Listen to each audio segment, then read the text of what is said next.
Hi everyone, welcome to today's episode of our our Congress series. I almost said Congress episodes, which it's true, but it's not the way how I word things. It's been a long day. I've had headaches on and off all day. Stuff at work not working properly. People driving me nuts. Eating stuff, which, by the way, today's episode is brought to you by nothing. This episode isn't brought to you by anything. If you really want an episode that's brought to you by something, this episode is brought to you by me and my information. There's your sponsor for today's episode.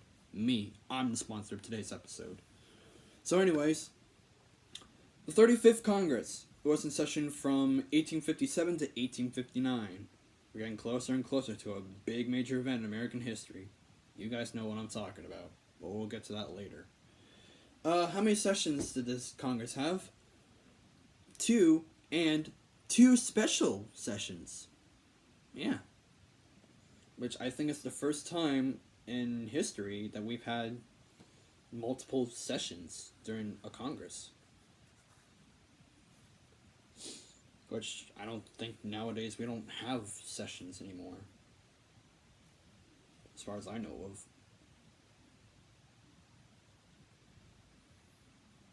But yeah.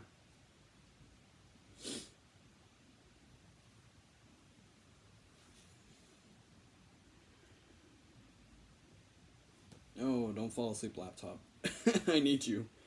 Okay, so in the House we have 237 members. The Speaker of the House is James Orr, spelled O-R-R. He's a Democrat, which in turn, there are 131 Democrats, which one of them is an independent Democrat.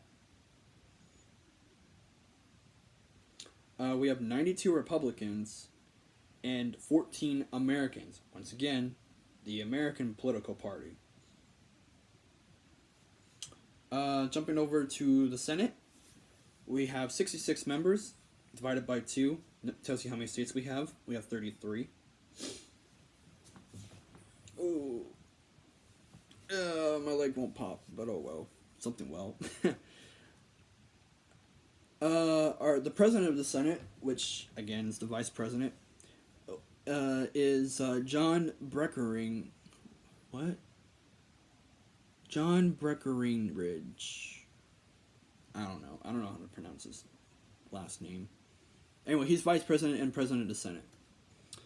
He's a Democrat too, so keep that in mind. We have 3 president pro temporaries: James Mason, Thomas Rusk, and Benjamin Fitzpatrick. Which, when I was typing up the information here not too long ago, I thought it said Fitzpatrick. And also Kirkpatrick. I don't know how I got that mixed up, but I don't know. You hear Kirkpatrick more than Fitzpatrick or Fitzpatrick or whatever. It's Fitzpatrick. We have 42 Democrats, 20 Republicans, and 4 Americans. Wow, we're already 4 minutes in. We're already at our major event. Wow, this is probably the fastest episode ever. Oh, I should probably get rid of this because it's not true according to my research. Anyways. Here's a big major thing. Kind of leads up to something that will be passed later on in the future. The Supreme Court case, the Dred Scott versus Sanford case, you guys know what I'm talking about, maybe, ruled that blacks are not citizens and slaves can't sue for their freedom, which led the country closer to the Civil War. Yeah, basically. Which I think led to a lot of fugitive slave acts.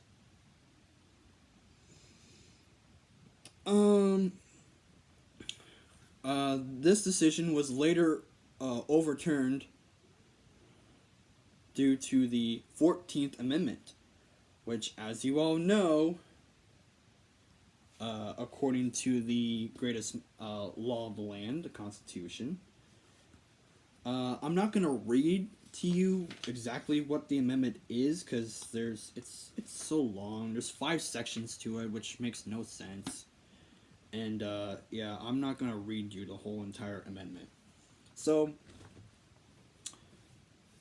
I'm going to just simplify it to you as closely as possible.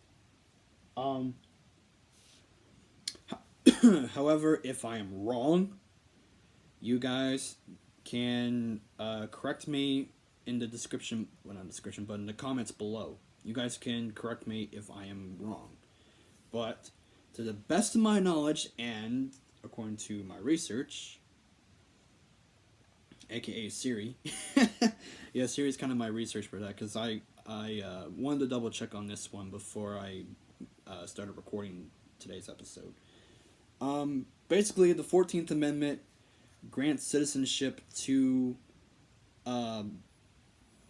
black men. So people like me was granted citizenship. Not voting rights, that's another amendment. That's actually, I think that's the 15th Amendment. Yeah, voting rights go to blacks in the 15th Amendment. Yeah.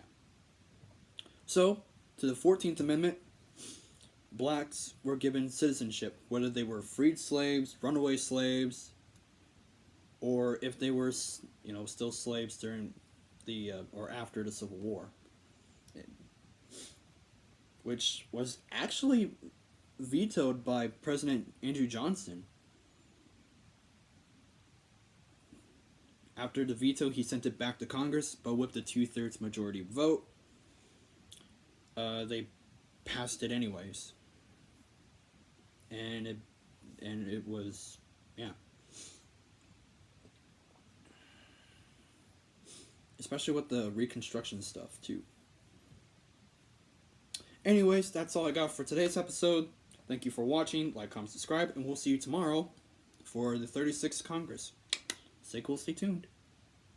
I really need to come up with better ending phrases. I mean, seriously.